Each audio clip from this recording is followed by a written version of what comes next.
প্রিয় শিক্ষার্থী আসসালামু আলাইকুম।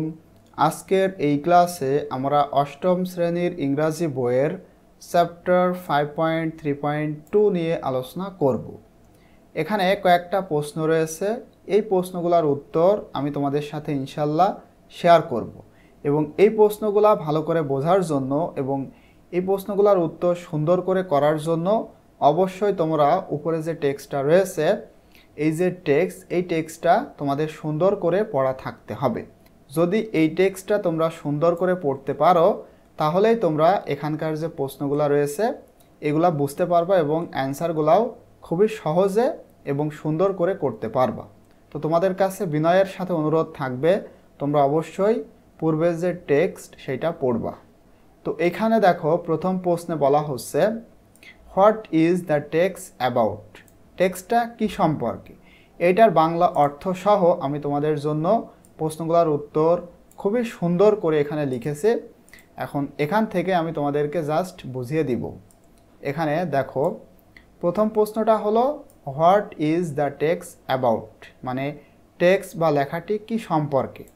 তো এইটার উত্তরে আমরা লিখতে পারি the text is about how schools educate students about mental health. এটা কিন্তু এডুকেট না, আমি তোমাদের এক জায়গায় পড়িয়েছিলাম, তো তোমরা অনেকেই কমেন্ট করেছো যে আমি নাকি ভুল পড়েছি। অ্যাকচুয়ালি ভুল না, এটার উচ্চারণ হবে এডুকেট। এডুকেট উচ্চারণটা সঠিক নয়।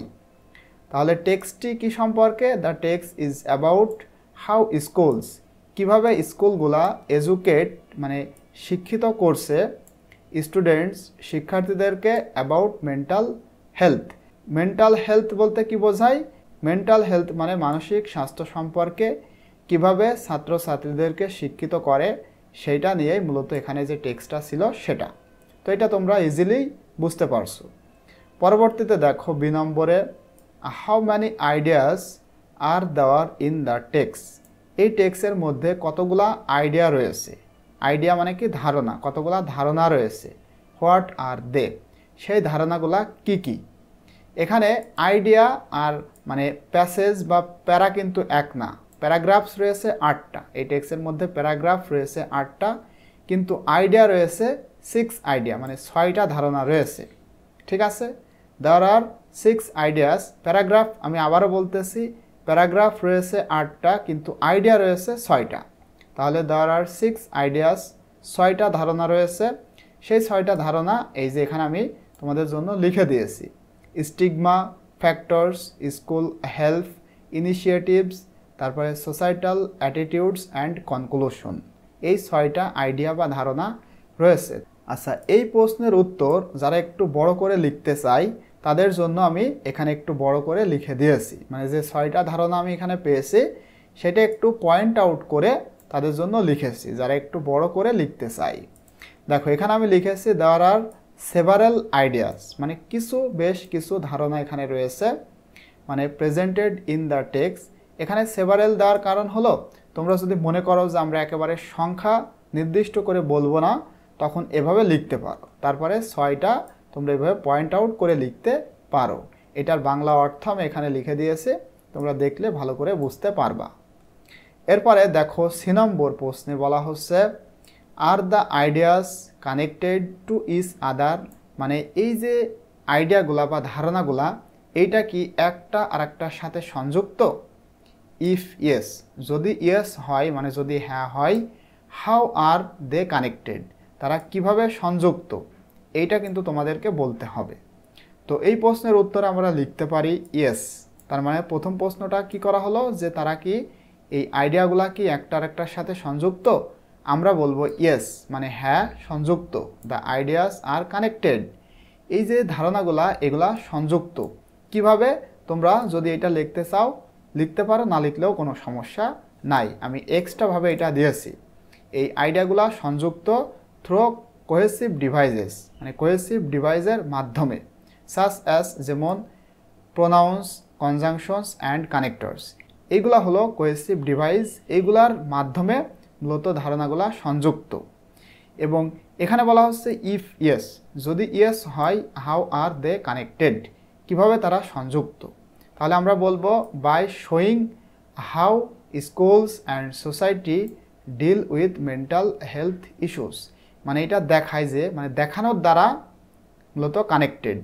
দেখানোর দ্বারা বলতে হাউ স্কুল, কিভাবে স্কুল এবং সমাজ ডিল করে মেন্টাল হেলথ সমস্যার সাথে। ঠিক আছে, আশা করতেছি তোমরা এটা বুঝতে পেরেছ। এবারে দেখো এখানে বাংলাটাও কিন্তু আমি লিখে দিয়েছি। তোমরা অনেকেই আমাকে কমেন্টে বলো বাংলাটা দেওয়ার জন্য, এই কারণে আমি কষ্ট করে তোমাদের জন্য বাংলাটা লিখে দিয়েছি যেন তোমরা সহজেই বুঝতে পারো।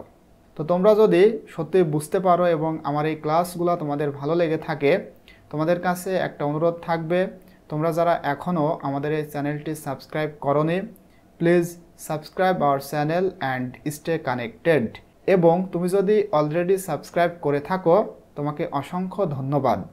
এবং ভিডিওটি যদি তোমাদের সত্যিই ভালো লাগে অবশ্যই তোমরা তোমার ফ্রেন্ডদের সাথে শেয়ার করবা, ভিডিওতে একটা লাইক করবা এবং কমেন্টে তোমার মতামত প্রকাশ করবা। তো দেখো এবারে ডি নম্বরে বলা হচ্ছে হাউ ম্যানি প্যারাগ্রাফস আর দেওয়ার ইন দ্য টেক্সট। এবারে দেখো এই টেক্সটের মধ্যে কতগুলা প্যারাগ্রাফ রয়েছে। টেক্সটটা যদি আমরা একটু দেখে আসি তাহলে তোমরা বুঝতে পারবা। তোমরা এই উত্তরটা কয়েকভাবে লিখতে পারো। দেখো আমি কিন্তু সম্পূর্ণ লিখি নাই, আমি জাস্ট তোমাদেরকে এখন বোঝাবো। এখানে দেখো এখানে আমরা একটু টেক্সটে ব্যাক যাই, তাহলে তোমরা এটা ভালো করে বুঝতে পারবা। প্যারাগ্রাফ বলতে কি বোঝায় বলো তো? অনুচ্ছেদ। এই যে দেখো এইটা মিলে একটা অনুচ্ছেদ, মানে এই 2.5 লাইন। এরপরে এখান থেকে একটা অনুচ্ছেদ, তাহলে কয়টা পেলাম? 2টা। এরপরে এখান থেকে একটা 3টা, এখান থেকে দেখো একটা 4টা। এরপরে এই যে সাম থেকে এই পর্যন্ত সিক হেল্প, এখানে একটা 5টা। এরপরে অ্যানাদার থেকে আদার্স পর্যন্ত 6টা। এরপরে অলসো থেকে ইস্যুস পর্যন্ত 7টা। ফাইনালি ইন কনক্লুশন থেকে স্টুডেন্টস পর্যন্ত 8টা প্যারাগ্রাফ এই টেক্সটের মধ্যে রয়েছে। তো এই প্রশ্নের উত্তর তোমরা কিভাবে লিখবা? আমি এখানে লিখেছি দেখো দেয়ার আর ম্যানি প্যারাগ্রাফস, মানে অনেকগুলো প্যারাগ্রাফ বা অনুচ্ছেদ আছে। Is focusing on different parts of mental health education. প্রতিটা প্যারাগ্রাফ ফোকাস করে ভিন্ন ভিন্ন অংশের উপরে, মানে মেন্টাল হেলথ এডুকেশনের ভিন্ন ভিন্ন অংশের উপরে প্রতিটা প্যারাগ্রাফ ফোকাস করে। এখন তোমরা যদি নির্দিষ্ট করে বলতে চাও তখন এখানে তোমাদের লিখতে হবে 8 প্যারাগ্রাফস। জাস্ট এখানে 8 লিখে দিবা, দ্যাটস এনাফ ফর ইউ। ঠিক আছে, এটা লিখলেই কিন্তু অ্যান্সারটা খুবই সুন্দর হবে। শুধুমাত্র তোমরা যদি বুঝতে পারো তাহলেই অ্যান্সারটা সঠিক হয়। কোনো প্রশ্নের উত্তর করার জন্য প্রশ্নটা বোঝা খুবই ইম্পর্টেন্ট। বলা হয়েছিল যে এই টেক্সটের মধ্যে কতগুলো প্যারাগ্রাফ রয়েছে। তোমরা যদি প্যারাগ্রাফ উল্লেখ করতে চাও তাহলে লিখবা 8 প্যারাগ্রাফস, আর যদি উল্লেখ করতে না চাও তখন লিখতে পারো ম্যানি প্যারাগ্রাফস। ঠিক আছে, এরপরে দেখো ই নম্বরে what is the purpose of each paragraph. এখানে তো অনেকগুলো প্যারাগ্রাফ রয়েছে। এখন প্রশ্ন করা হচ্ছে এই প্যারাগ্রাফগুলোর উদ্দেশ্য কি। তো উদ্দেশ্য কি আমি এটা দুইভাবে দিয়েছি, একটা একটু ছোট করে লিখেছি। ইচ প্যারাগ্রাফ এক্সপ্লেইনস, মানে প্রতিটা প্যারাগ্রাফ এক্সপ্লেইন করে, ব্যাখ্যা করে আর different aspect of mental health education, মানে মেন্টাল হেলথ এডুকেশনের অ্যাসপেক্ট, ডিফারেন্ট অ্যাসপেক্ট মানে ভিন্ন ভিন্ন দিক ব্যাখ্যা করে প্রতিটা প্যারাগ্রাফ। এটাই হলো উদ্দেশ্য। এখন তোমরা যদি একটু বড় করে লিখতে চাও তখন এভাবে করে তোমরা লিখতে পারো। বাংলাটা দেখো আমি এখানে দিয়েছি, তোমরা সুন্দর করে পড়ে নেবা।